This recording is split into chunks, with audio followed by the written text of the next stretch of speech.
All right, welcome back. Just about 16 after the hour, 5 o'clock. And as promised, we will be talking technical and vocational education and training. And with us, we have from the NTA, the CEO, Miss Pauline Whiteman. And we have with us also from all the way south of us, Chile, Miss Alejandra Villarzu. Yes. I got it. Villarzu. And Alejandra is a TVET consultant with the Inter-American Development Bank. Bienvenido. Muchas gracias. Yeah. Tune the mic a little bit. See, I am bilingual, you know. Yeah. Well, before that, I mean, you're expatiating. You're expatiating French earlier. Now you're playing in Spanish. Very good. This will be a special program. Right, so we're here to talk a little bit about TVET, which is Technical and Vocational Education and Training. And you had your seminar yesterday. Yes. Your convention. Quite successful, I would hope. Thank you. Right. Now, tell us a little bit about TVET,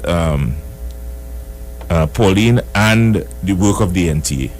All right. So the National Training Agency, we are responsible for coordinating and regulating technical and vocational education and training. So, to put it, I suppose, simply, we quality assure technical and vocational education and training institutions, those training institutions that deliver skills programs. What are these institutions? For example, the metal industry MIC, companies, MIC, YTEP, youth training, NESC, and some small training providers. Like, for instance, you have some in Trinidad and Tobago. We have a number of cosmetologists who offer training in their salons, and they want to offer skills training. In particular, they choose to offer either the Trinidad and Tobago National Vocational Qualification or the Caribbean Vocational Qualification. And they're required to be approved by us to offer and deliver and assess for those programs, for those qualifications. Now, the thing about it is we, as I said, we are a quality assurance agency. The name is sometimes misleading. It's like a misnomer. We don't offer training, right? And but are you assured that the training is being done in the country? Right. So just as to explain it again, to put it simply, I'm sure everybody's familiar with ACTT, the Accreditation Council of Trinidad and Tobago. Yeah. They approve programs of mainly tertiary level institutions, and we are, in terms of the work that we do, it's similar to what the ACTT does. So but for skills programs. Yes, for but skills the question programs. is, are you assured? I want to go into the integrity of things. Are you assured that we are happy, because this training is very important? Yes. Are you assured that it is being done? Are you assured it is being effective? Are you assured it is of a high quality? All right. So what I can say is, based on the criteria that would have been developed by the NTA, and of course we ascribe to the policies developed by the Caribbean Association of National Training Authorities, which is the implementation arm of the Regional Coordinating Mechanism for TVET. All right. Those training institutions are expected to meet those criteria, those standards. And when they go through the process of approval, of center approval, we audit to ensure that they have in fact met those requirements. Now, in terms of the delivery, the qualification, when the graduates leave those institutions, what we need to do in Trinidad and Tobago is some more research, for example, tracer studies, to see exactly where those graduates went, how effective well, that's they the point were. That's the point I was trying to get at, because I have heard, I am aware of concerns that we may be training people, but when they go out there into the world of work, the world of work doesn't fully absorb them. They may get lost. We don't know what's happening with them. And so the entrepreneurial talent of the country, the training, the manual skills, the technical skills of the country sort of go awry. Right. So the NTA, as Mr. Gill mentioned, there was a convention yesterday. We at this point reviewing our strategies with respect to TVET, with a view to ensuring that the graduate produced by those training institutions are in fact competent, qualified, and that all of this would lead to increased productivity in Trinidad and Tobago. Now there's a model that we ascribe to, which starts with labor market information. We want to ensure that the persons we train in Trinidad and Tobago, when we train them, we expend resources because TVET is very resource intensive. So when we spend all that money to train them, when they graduate, they can in fact find jobs. And in addition to what you were mentioning about the entrepreneurial aspect and so on, we do include that in the occupational standards, which form the basis of the qualifications that are offered. And in there as well, what we call employability skills or the soft skills. For example, working in a team, effective communication and so on. So that when this person has completed that training, you get a holistic person. That's the aim. So that they can function effectively on the job. Now, we hear, for example, that the TTMA, they complain all the time. The business organization, the TTMA in particular, I suppose the chamber, they complain about CPEP and URP absorbing the labor in the market, and they have employment opportunities and they can't fill them and so on. Are you all aware of that? Is there a relationship between yourselves and these business organizations so that you can channel some of your graduates into these opportunities? Yes, we are aware, and as a matter of fact, our present board of directors includes members from those organizations, the chambers and so on. And as I mentioned before, the aim is to ensure that we produce skilled employees for Trinidad and Tobago. And the region. And by extension the region, because the qualifications that are offered, in particular the Caribbean vocational qualification, it's a prerequisite for CARICOM skill certificate. So that would ensure, well, that if you want to go to another Caribbean country, let's say your job, you can move. It's portable. But let me ask you this now, and let me switch to Alejandra for a while. Now, one of the things that came up yesterday was the issue of the new world of work, because things have changed, and therefore some of the requirements and types of training that we do need to be adjusted to come in line with the new world of work. How do we accomplish that? Well, first, thank you for receiving us. We, as a TVET community, the TVET community is a community of all the world. We need to be in the radio and the newspapers, because I would like to address a very big issue for us, that people think that TVET is like a second class. And yesterday in the convention, it was really clear that it's first class.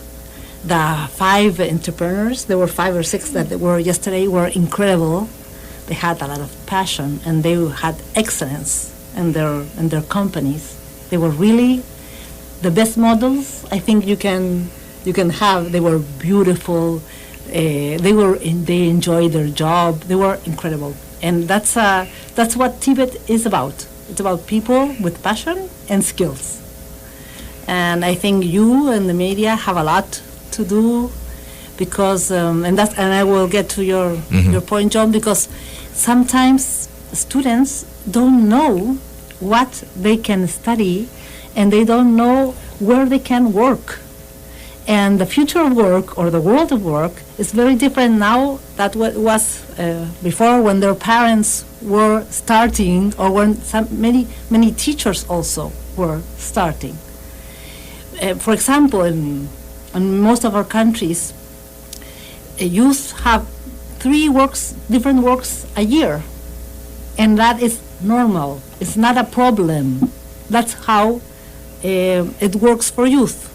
So they have to have, and that the kind of skills to do the effective transitions, and go inside the world of work, and then be able to change to another work, and in that movement they learn and they get more skills. I'm not saying that it's very good, or I'm not saying that saying that's good or bad. I'm saying that youth has a different experience, and we need to acknowledge. You mean that the young people nowadays change jobs quickly? Yeah, Yes. That's what you're saying. And it's very clear in youth, and maybe when you're not so young, you will change more than you changed before. Yeah. Okay, so, and that's the world of and why is this so, in your view? Why is this world of work today so different, where people don't have lifetime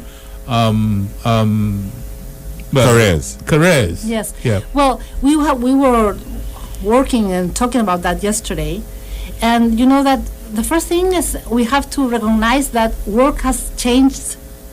Work has always changed, and we saw yesterday that we have very different concepts about work. In the history of the humanity, and so it will be changing always. Always. Mm-hmm. Okay, and now the point is that now we are like in a tsunami of technological change. And what does a young person do? What is the main requirement, in your view, for a young person to be prepared for the possibility of changing careers? What does one do? Well, today it's really important, and we must insist that kids leave school with the basic skills, and the basic are literacy, numeracy, and we should put inside digital skills. Yeah. Okay, that's like the basis. Over that, what we call usually soft skills or employability skills, and that's about social skills, know how to relate with others, okay? Communication skills, that's oral, nonverbal listening. Higher order skills, and that's about being critical, being creative, and this is really important, because and that's when here technologies and automation is it's near, because today technologies, the robots and all that can be taken care about routine, okay? And routine work is about it's physical and cognitive. And humans will not be replaced in unstructured problems, and also in things that are related to relationships. Okay? So if you have developed higher order skills, if you are in capacity to understand and resolve problems that are complex, if you have the capacity to see a problem and be critical, like see and understand out of the box, and relate with others, you will have the capacity to navigate in this kind of... But there's a contradiction that is emerging here, because what you're talking about, the higher order skills, clearly in the world of work, there's only room for a limited number, in my view, to occupy the higher order skills. So that when we... No? Nope. No? No. Tell me how. No. Why? Because when we deliver, let's say, I'm going back to delivering the curriculum. We deliver the curriculum and we use any of the education theories, let's say constructivism, which forms the basis of competency-based education and training. In delivering the curriculum, we need to ensure that we include activities that will develop all the skills that Alejandra alluded to. The soft skills. The soft skills. The critical thinking skills. We do the problem-solving skills. So we can come up with activities for those persons we are training to bring out, to develop all of those skills, those higher order skills. Which essentially are mental skills, aren't they? Cognitive skills. Yeah. I want to add something to Pauline and to answer your question. Yeah. Okay. Yeah. There's a very, very interesting example because I think that you're coming to another point. When in the world of banks, when the cashiers, how you say, the automatic cashiers, that's a word in English. Yeah. When they started to ATMs. Yes. When they were everybody thought, well, what will happen with the human cashiers that works in the bank? They won't have work. Well, the point is that when it started to be introduced, well, the jobs in banks have been growing and growing and growing. The point is that today humans are doing very different work, more related to, for example, giving the kind of services they didn't give before, right? And it's related again to communication skills. Yeah, well, that's the point I'm getting at. That's the point I'm getting at. No, but Ralph, let me give you another example. And it happened with TSTT. TSTT, when they closed all the stores, had to reassign people.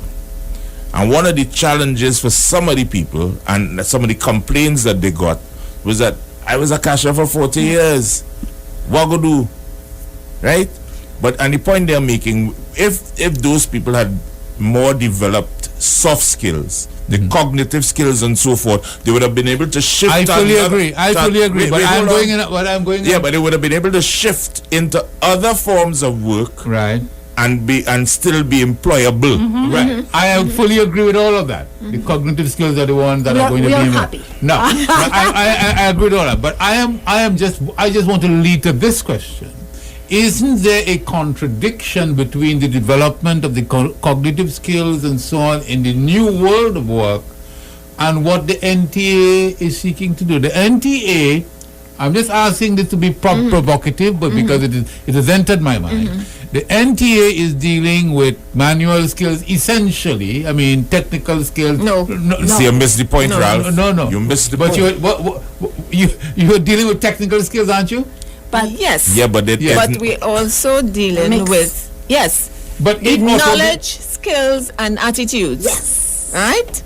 Together. No, but you are training the people you are sending out into the world of work are people who are skilled, who are technically competent. Who are competent and who have the requisite knowledge, skills, and attitudes, and that's what the training providers will. So as long as you are convinced that you are not on the way to becoming obsolete, of course, and that's the point she's making. Yes. The fact that they're being now trained not only in just the basic skill, for example, for a job, they're being trained to be able to navigate the world of work. I agree, but in the new world of work, what is happening globally is that automation is replacing human beings, right? No. Right? No. That's not exactly. I'm missing the point. And that's my field. All right. Yesterday, you know that there are very, very good pieces of research, easy for everybody to understand. McKinsey did an incredible study, and it shows, for example, that 60% of all of the occupations, yours, ours, 60% in all of that occupations, 30% of the tasks, of the activities can be automated. Automated? Yeah. Okay? So when you see that, the point is very interesting, is that we need to be more self-confident. We're not going to be replaced by machines. We are going to work with machines. And that is very different. And I think, and we talked about it yesterday, we need to build confidence in our people. They're not going to be replaced. We need to work in a different way. And again, in TVET, We need to create different kinds of jobs.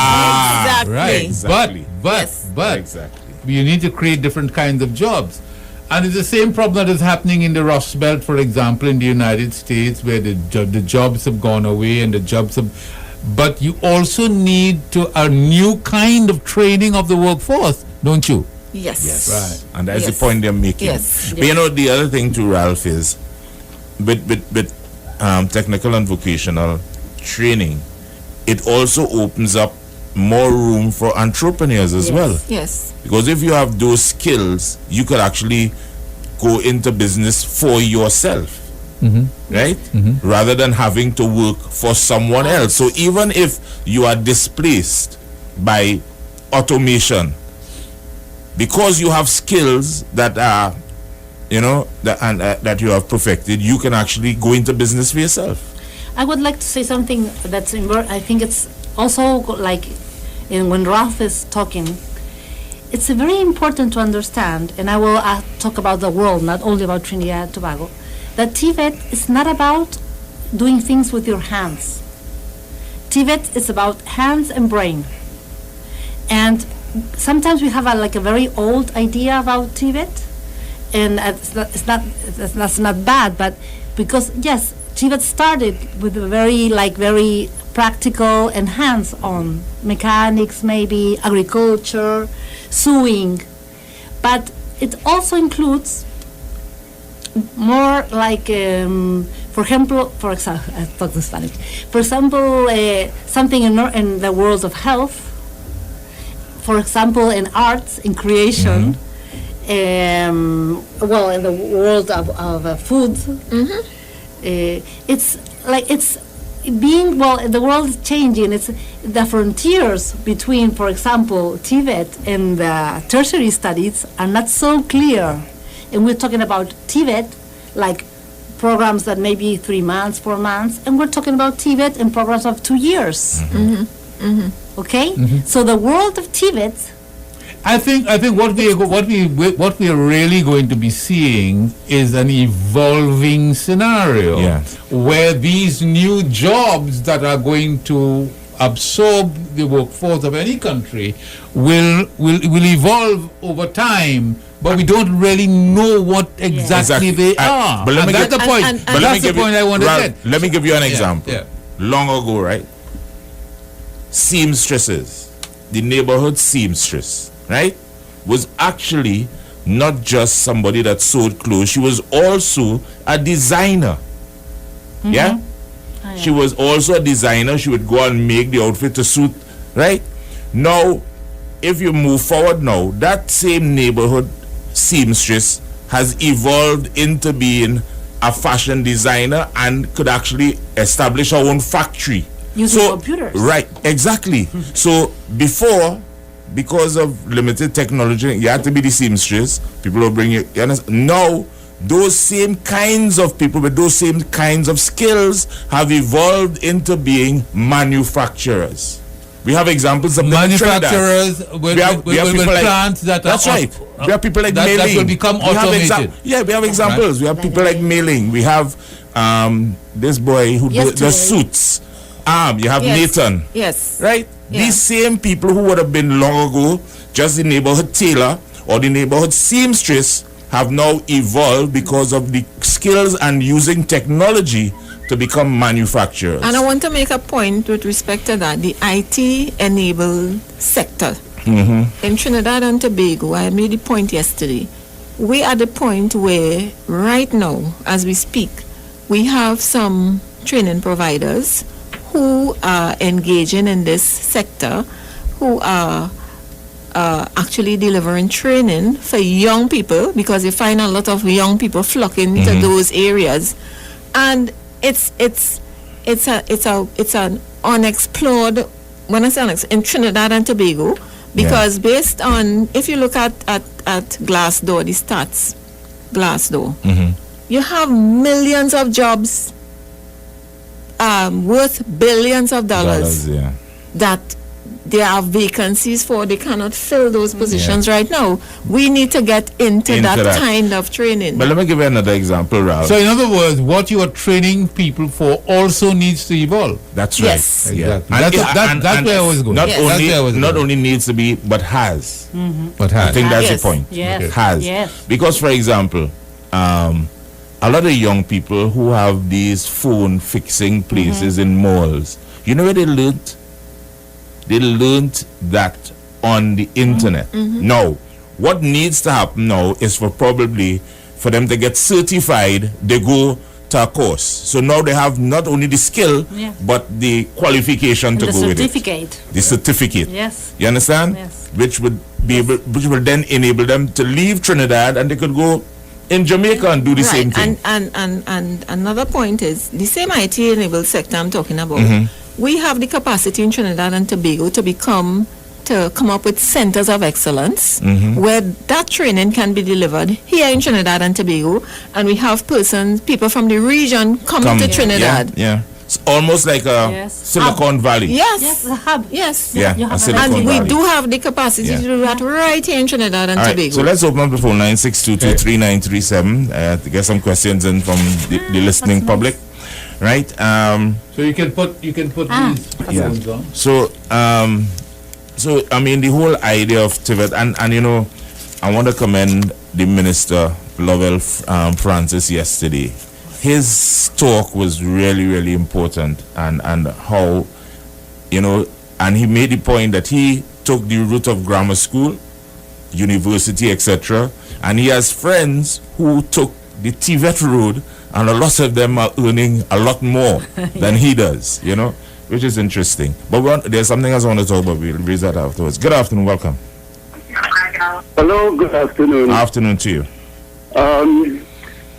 From my understanding, the big problem with technical and vocational education and training in Trinidad and Tobago is that we have not been doing adequate research to find out the jobs that are in demand, the characteristics of people going to fill those jobs, the prerequisite education and so on. I have done this research before we delve anywhere. And the jobs in demand, you don't only talk to the industries, the big industries, and that is the weakness here. They speak to the industries. You also have to go to the informal sector. If somebody could make a living doing something, you have to capture information from them. Entrepreneurs. And some of these are small entrepreneurs. Correct. You have to look at the situations vacant in the newspapers.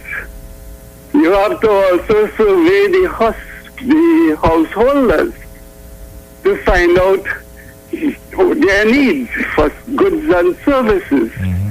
And from all the reports I have seen here, they are totally inadequate in this respect, so that we have been training somewhat in a vacuum. And the world of work in Trinidad and Tobago is in a constant state of flux. There are things that we have not anticipated. We also have to look at the negative list, those people who come here and have to get work permits. You have to check that carefully and get insights about the kinds of training we need to do. To service channels and all these things. So I believe that great improvements in vocational research and workforce research needs to be done. All right. Now, every time I raise that point, the people up there say, well, we're doing that already. No, well, I want to say this to you. Thank you very much. And he's right. Absolutely. And that was raised yesterday. Yeah.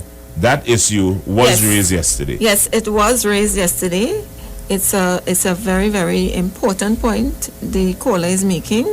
And yes, the NTA, we will be doing some more of that in Kind the of future. research. He is right. He's right. We He's need- correct. Absolutely we right. need And that- it was that- right. and it was an issue raised yesterday. Yeah. Yes. And let's take another call, but there's something I want to touch with Alejandra in a while. Good afternoon. Yeah, good afternoon. Good afternoon. Yeah, good evening, good afternoon to the panel. Mm-hmm. I was surprised that the young lady on the panel didn't talk about Petrochin, because they did a big program at Petrochin where Petrochin was center approved. And I think the NTs are doing a very good job. And as a matter of fact, we had 75 apprentices, and after the training, they were absorbing the Petrochin. Petrochin kept every one of the apprentices. Okay. So I think that the NTs are doing a very good job, and I give real good kudos to them, because Right. we will have a instructor there, a technical and vocational instructor, and they are doing a very good job. So All keep right. up the good work. Thank you. Good afternoon. Welcome. All right, we missed that one.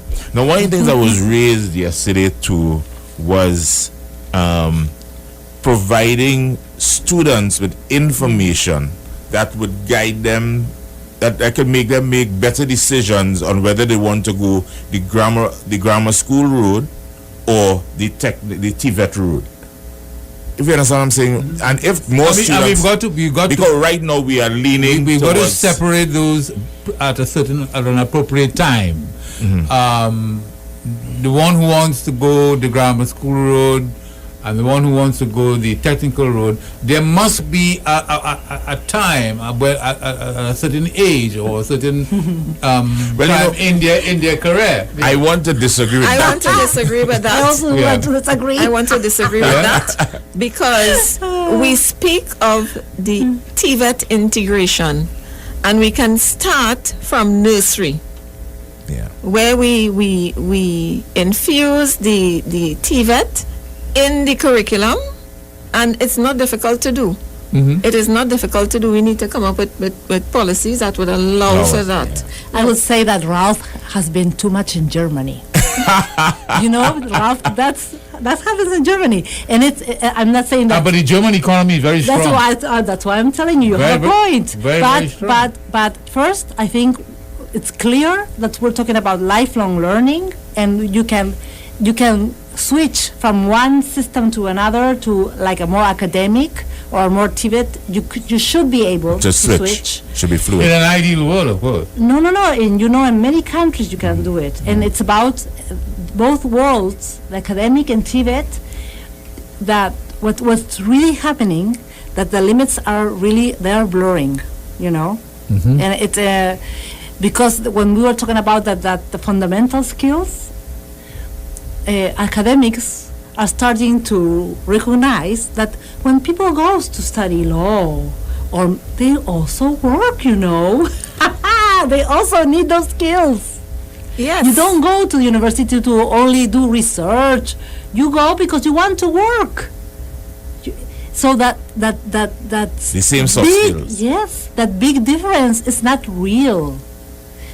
We have been taught that's more important to go to university and you will earn money. But the point that many people has better career pathways going to TVET. Yeah, no, that's accepted. So I'm saying it will be better. It seems to me that it will be better for an individual to know this, to know that early enough. Yes, agreed. But let me give you an example. Yeah. We have an example right here in our sphere. You know Private Ryan? Private Ryan. The DJ. Private Ryan. No. Private Ryan went to school and studied. It wasn't DJing, right? Because that is not a skill taught at university, is it? Right. Good. However, he used his DJing skills to pay his way through school. He got his degree. You know what Ryan does today? Ryan is a DJ. He travels out of the 12 months of the year. He travels sometimes between 10 and 11 months. He is making an excellent living, not because he went to university, but because he acquired a skill called DJing. And a lot of I young agree. people, Like the young lady we had today. The good. young lady had, yeah. went to university, she became a teacher, she is now making soaps. Smell it. Can I see that? Yeah, pass it to her. Take a whiff of that. She now makes that. Yeah. You understand? So and for example, there was a young lady who went to school. She's an IT specialist. Guess what she's doing now? She owns a pizza parlor in La Brea. So, because she acquired that skill, baking, and that was her passion, she went there. Yeah. Although she has her grammar school education, right? So, and a lot of young people now are doing that, going to grammar school and making the switch. Right. But the point is, wouldn't it have been better for them if they had made the switch earlier? Agreed. The point is not if when you do the switch. I think you really, and it's, I think the country, I'm talking about now Trinidad and Tobago, really needs to show that there are different possibilities, different pathways. You're not doing that today, and I think it's really a problem. Kids think that the only possibility for them is going to liberal professions. They're called that way, and I agree with you, Rolf, that there's many companies looking for people and they don't find them. So there's a problem with are we doing a good job of training in the all of these institutions that we have? And that was my original question. Yes, but you're not giving the information. You are not giving the information in a structured way. Kids can go to the web and say, okay, I'm 14 and I'm thinking I will leave school at 15 or 16. What are my possibilities? What are the different careers or types of education that I could go to because I'm thinking that I would like to work in this kind of activities? You don't find that. And that kind of information in the world, you can. In some countries, you can find that information in the web. Yeah. All right, let's take a call. Good afternoon. Hello? Good evening. Afternoon to you. It looked like Dr. Rowley watching Edmund Dillon. I got the impression you want to say something. Yes. Let's take this call and then we go to you, Pauline. Good afternoon. Good afternoon, John. Hi, Jean. Well, I'm so loving that information you all are giving there this afternoon. And maybe they need to contact Eugene because because I gave up all my qualities for my venables and all my small business. And I know you all were looking for those kind of skills as well. Yes. Right, so I'll give her your number. No, and I am it. I will be coming down to the trade fair on July, and you know, I'll always just be there at the Center of Excellence. All right, good. Right, so I will give Pauline your number to contact you. Yeah, Pauline? Let's hear Pauline. Right. I was going to say that point was raised yesterday with respect to the pathways, clear pathways, so that the students, young people, can make the choice. And yes, the NTA is at a point where we are going to be addressing that issue. We need to rationalize the entire system. We are working with ACTT to come up with a national qualifications framework, so that this framework is, we call it a communications framework. So employers, training providers, job seekers, when someone pursues a course or a program at any training provider, everyone will know exactly what the competencies that person has after they have completed the course, where they can articulate to, etc. We talk about creating a seamless system for Trinidad and Tobago all the time, where somebody can progress from the lowest level to the highest level. But we really do need to work on that and show clear pathways for students in the or whoever participants in the education and training system. You're right. That is lacking. It's necessary. Lacking, yeah. Okay. All right, so we're coming to the end. We have time for a couple more, but what is that is an important thing. What are the priorities to eliminate that problem? What are the priorities? Right. So one of the priorities is that national qualifications framework. That's one. Another one is we need to rationalize the entire system, because we have a lot of training providers, a lot of them doing offering different types of training, awarding different types of qualifications. That's what the NTA is supposed to be doing, rationalizing so that you standardize the qualifications and the level of graduate. Harmonize and standardize, yes. Yeah. Good afternoon. Because we need confidence. Yeah. Hello, good evening. Good evening.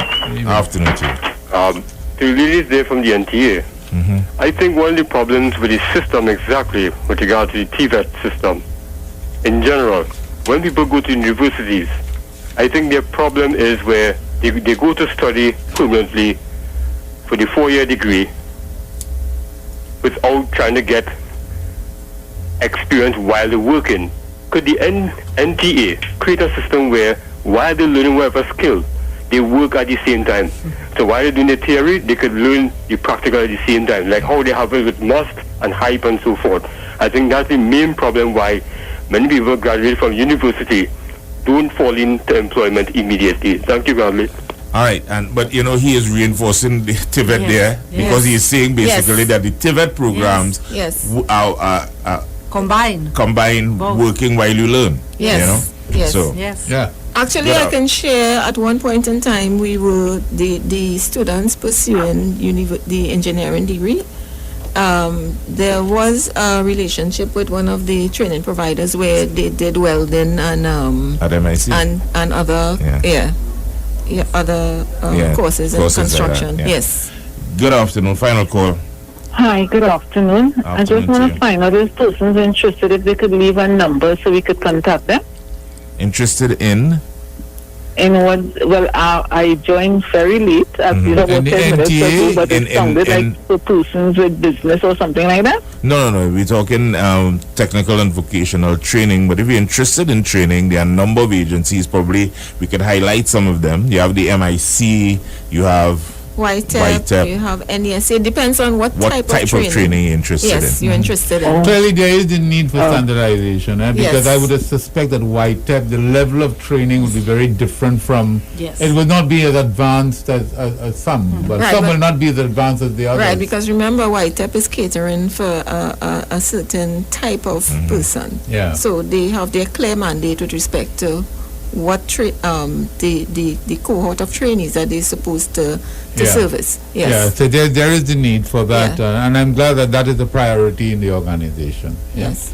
Right, well, so ladies, I want to say thank you very much. Safe journeys. Alejandra, because I know you leave tomorrow. Yep. Pauline, thank you very much for coming. A very long trip. Yeah. How long is it? How long does it take to get to Chile? Coming here, I woke up at 1:30 a.m. in the morning and arrived here at 4:00 p.m. Wow. Yes. Okay. I would just like to say thank you for having us, and expect great things from the NTA.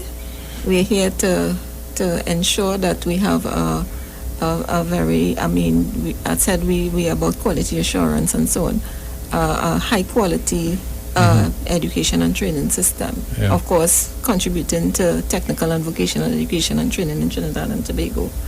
And of course, the benefits of which will redound to Trinidad and Tobago. Yeah. Yes, thank you. It's for the TVET world, media is really, really important. So, and I think we enjoyed it. Yes, we did. Yeah, it was quite nice, quite stimulating discussion with you both, and thank you both very much for coming, and all the best to you in your careers. Thank you. Thank you very much.